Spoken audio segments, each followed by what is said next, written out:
Brasil On Demand. Fato, documento e contexto.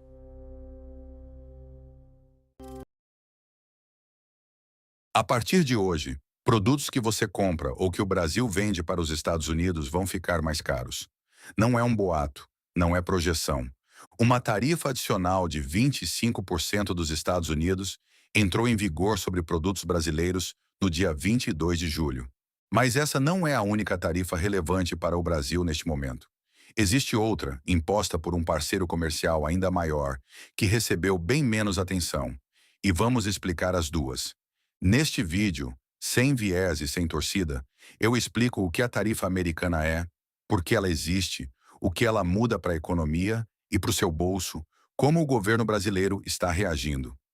E, na sequência, uma tarifa chinesa sobre um produto brasileiro que é ainda mais alta. E a diferença na forma como o governo tratou os dois casos. Essa tarifa foi oficializada em 15 de julho pelo Escritório do Representante Comercial dos Estados Unidos, o USTR. Ela é uma taxa adicional de 25%, ou seja, soma-se ao imposto que já existe hoje. Na prática, um produto que atualmente paga 5% de imposto para entrar nos Estados Unidos passa a pagar 30%. Ela atinge uma lista específica de produtos brasileiros: etanol, açúcar orgânico, aço, calçados, pescados, máquinas agrícolas e itens de vestuário, entre outros. Alguns produtos, como carne e café, ficam de fora dessa lista. Existe uma regra de transição. Cargas já embarcadas antes do dia 22 escapam da taxa extra, desde que cheguem aos Estados Unidos até 29 de julho. Depois dessa data, toda carga nova entra com a tarifa cheia. Se você acompanha o noticiário há um tempo, pode estar lembrando de uma outra tarifa, de 50%, bastante comentada em 2025. Vale separar as duas coisas. Aquela tarifa de 2025 foi ligada explicitamente, segundo a própria Casa Branca na época, ao processo judicial brasileiro contra o ex-presidente Jair Bolsonaro. Uma medida com motivação declaradamente política. Já essa tarifa de 25% que passa a valer agora nasce de um processo diferente, uma investigação comercial da Seção 301, mecanismo da legislação americana usado para apurar práticas de comércio consideradas desleais, aberta em 1º de junho de 2026. O USTR afirma que essa nova tarifa não tem relação com o julgamento político.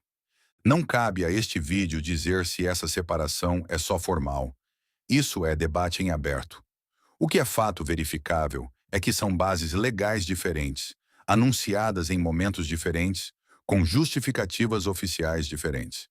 O documento do USTR cita 6 pontos: políticas do Brasil sobre comércio digital, tarifas preferenciais concedidas a outros países, combate à corrupção, processamento de patentes e pirataria, o mercado de etanol e o combate ao desmatamento ilegal.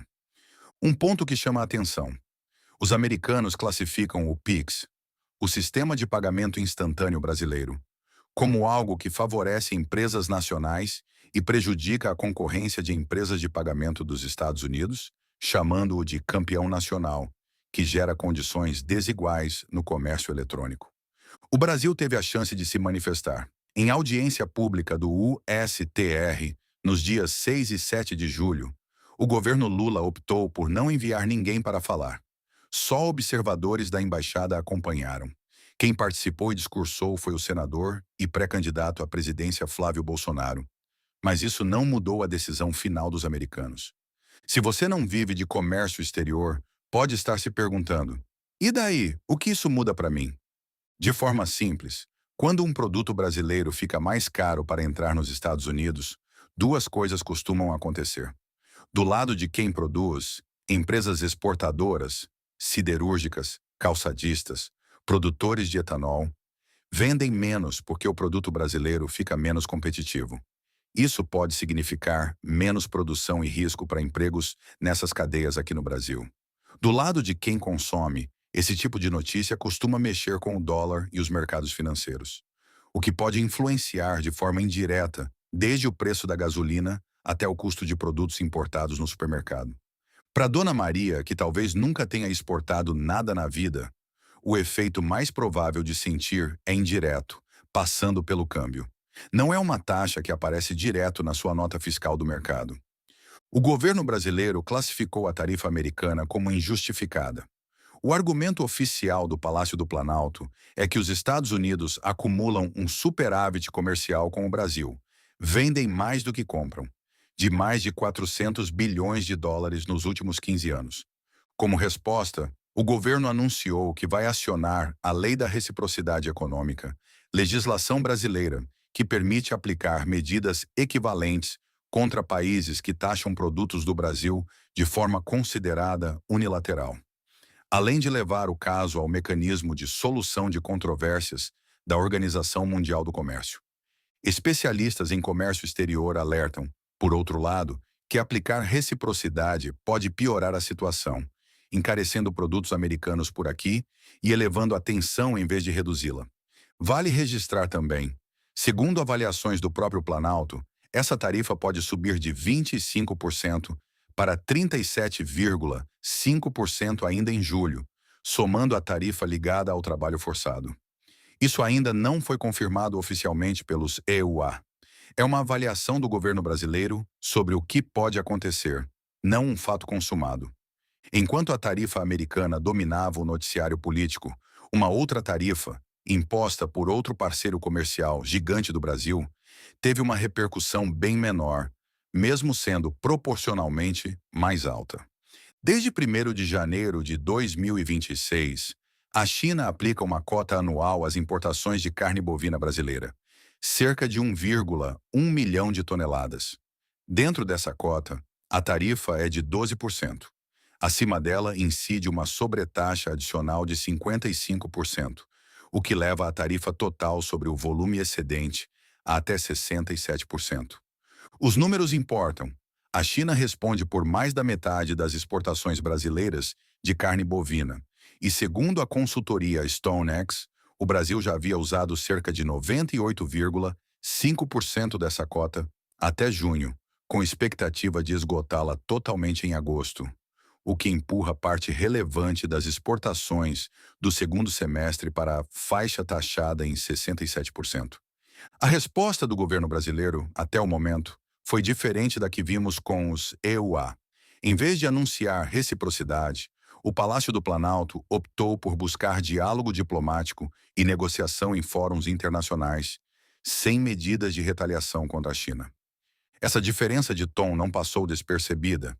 E não é só uma questão de discurso oficial, é uma questão de volume.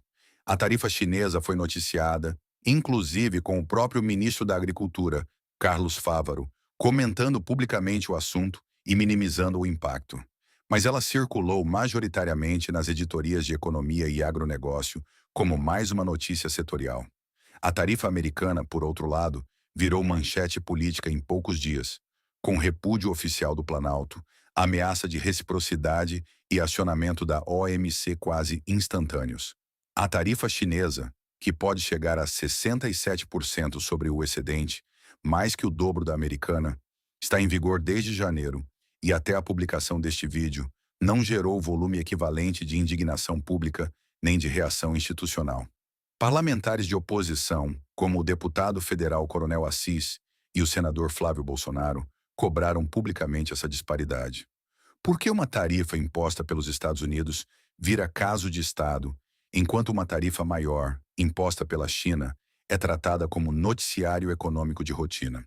Um argumento que aparece nesse debate é que a China é o maior parceiro comercial do Brasil, o que tornaria qualquer retaliação mais arriscada economicamente. Mas vale lembrar, os Estados Unidos também estão entre os principais parceiros comerciais do país, e isso não impediu o governo de repudiar publicamente a tarifa americana, sinalizar reciprocidade e acionar a OMC.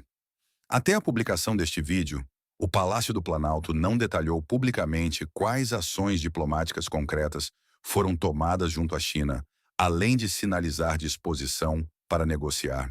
Nem explicou por que o tamanho da relação comercial justificaria menos resposta institucional num caso e mais no outro.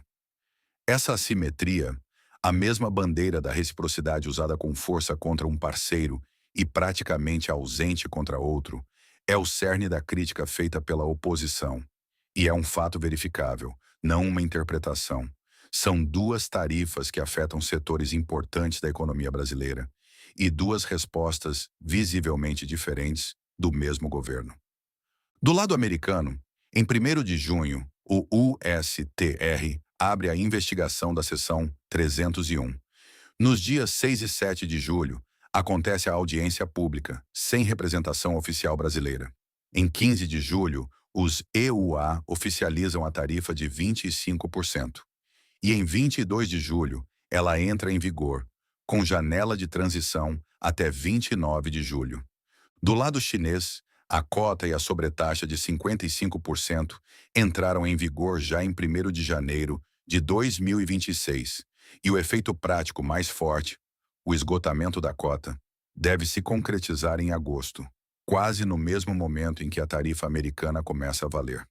Resumindo, uma tarifa adicional de 25% já está em vigor sobre produtos brasileiros exportados aos Estados Unidos, e o governo brasileiro já anunciou resposta pela via legal e diplomática.